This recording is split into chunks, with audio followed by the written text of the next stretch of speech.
So if you caught any of my live streams recently, I've been chasing the storms around Florida. But how do you actually capture a bolt without missing the moment, staying safe, and not getting your gear soaked? I'm breaking down the gear and the exact settings that I use to capture Florida's wildest weather without a lightning trigger.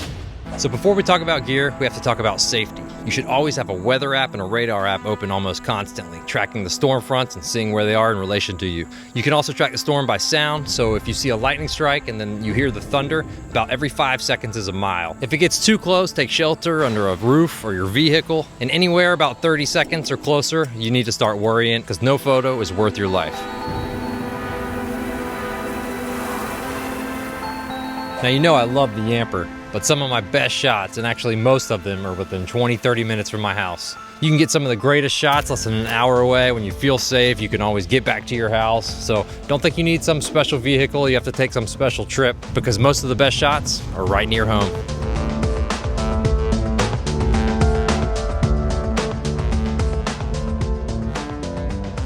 All right, so what do you need to capture these storms? First up, you gotta have a decent tripod. Doesn't have to be the most expensive, but just something to stand the winds. I should probably be safer than this, because this is getting crazy.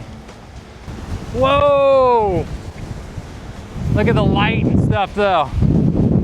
The winds coming off the front and back of these storms will shake your camera, cause your shots to be blurry and your lightning bolts to be blurry, and you just don't want that. Also, you're gonna wanna get a couple ND filters, either a variable or a set, but an ND filter is gonna help you darken your lens, get your shutter longer, and be able to capture those strikes.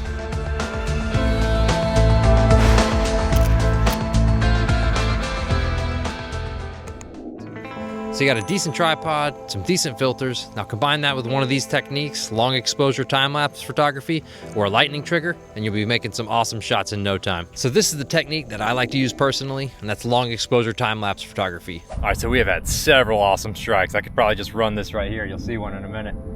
Hopefully we've caught one today.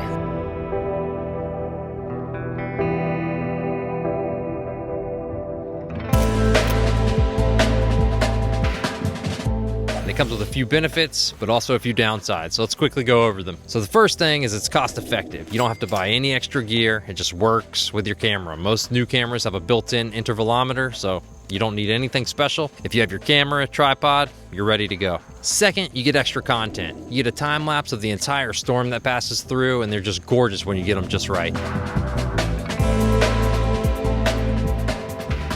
All right, and third, there's no lag. So if your shutter's open for a long time, you have a good chance of catching the entire branch of lightning and all the tendrils.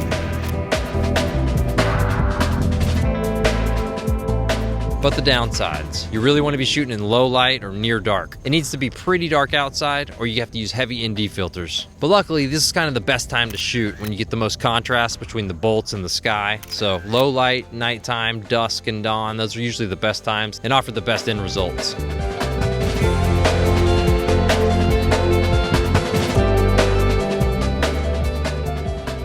And secondly, miss strikes. In between shots with your interval, you can miss shots, you can cut off pieces of shots that are halfway through, so that's kind of one of the downsides. You don't really have any control over when the intervals go.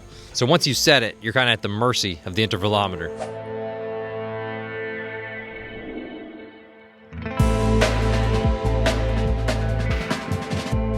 Third, storage. This takes up a ton of space because you're shooting hundreds and hundreds of shots that you'll put together later, which is another thing. You have to post-process all this data. So kind of a downside there, but in the end, you get some amazing storm time lapses and hopefully some awesome lightning shots.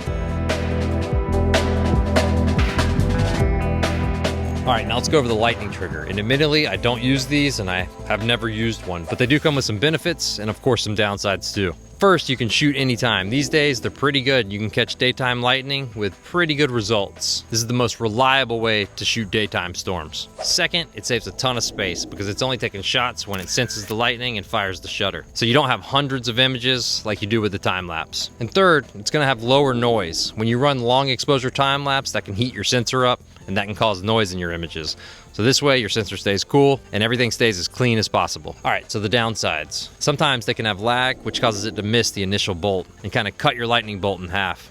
Second, no creative shutter, so you won't be blurring the clouds or the surface of the water, no blurry rain bands, because the shutter speed is much faster. But you can always take another photo and blend those later in post, so it's not the end of the world either. And number three, the cost. These things are definitely not the cheapest pieces of gear you can get. And just for lightning shots, it's kind of expensive. And they run about $200, $300, up to $500, and you don't want to get a cheap one. So use the long exposure technique if you're shooting in lower light and you want a smooth time-lapse video, and maybe lean towards a lightning trigger if you want to shoot storms frequently, you're shooting in brighter conditions, and you want to deal with less clutter on your storage cards. Alright, so like I said, I shoot long exposure time-lapse photography to capture my storms and lightning. So let me run you through the exact settings I use to capture these Florida storms.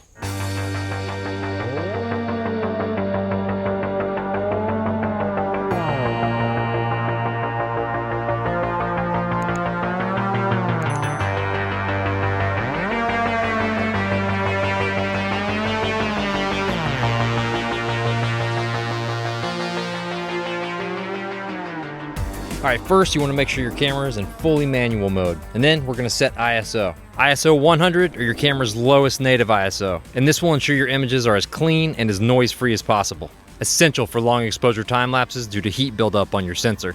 Alright, now you want to set your aperture from around f8 to f16, but try not to go over f16, which can cause lens diffraction, and it starts to become really noticeable around there, because the main goal is shutter speed, and you want to get that anywhere from 2+ seconds all the way to 30 seconds, and generally the longer the better. It just depends on how blurry your foreground is. And as the light changes with the storm or the sunset, sunrise, make sure you adjust your shutter speed and keep adjusting your interval too. And if you're having an issue getting your shutter speed above 2 seconds, use ND filters to get that within range. Alright, now let's set up the intervalometer. Most modern cameras have a built-in intervalometer these days, but if you don't, you can get a cheap one off Amazon, and I'll throw a link in the description of one I have.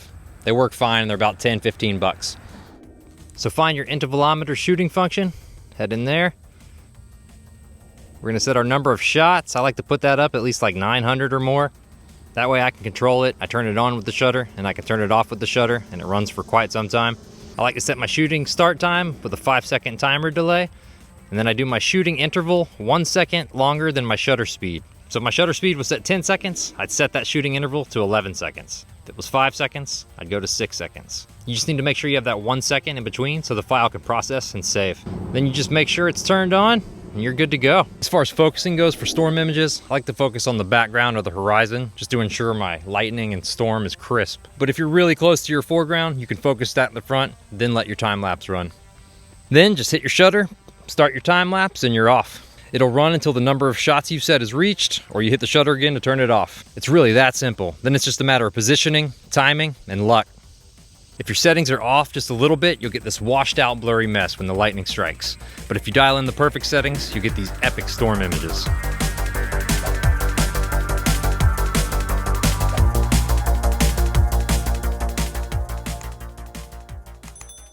All right, let's do some rapid fire field tips. First, you want to leave early. I can't count how many times that I thought I was leaving early and I missed a storm. So definitely get early. You want to be positioned as early as possible. If you're having trouble focusing in low light, switch to manual focus, zoom in on the horizon, and just lock that in and lock it down. And add interest to your compositions. Use things like palm trees or dunes or docks or boats, anything that you can put in there to add interest and scale. And keep your lens cloths out and ready at all times. That's kind of your full-time job while you're out there and the time lapse is running. You're just constantly keeping the lens clean, monitoring, wiping, and making sure you don't have too many droplets on your lens. And that's actually a great use of your lens hood too, so make sure you bring that, put it on, and it'll help keep some of the droplets off. And make sure you're shooting in RAW so you get the most data and detail in your images. You'll really be able to use that later to bring out everything. You'll be able to pull out all the shadow detail from the dark foreground and make sure your highlights are under control. And if you have to choose one aperture to use, stick around f11. It's going to give you the most depth of field, the most sharpness without diffraction creeping in too much. And make sure you're using a wide-angle lens to capture those entire Florida shelf clouds, but also bring a telephoto to pick off the distant storms and lightning. And another great thing to bring is like a hand towel or absorbent cloth. Lay that over your camera, and that'll help protect it from the rain that's inevitably going to be falling. And watch out for passing cars during long exposures. They'll blow out your foreground and ruin a shot. Also, you could use those creatively. So if you have regular cars passing by, use those to light your foreground. Always have a storm exit strategy. It's easy to get caught off guard and get caught in something you just don't want to be in. It can get dangerous real quick. Yeah, these gnats are insane.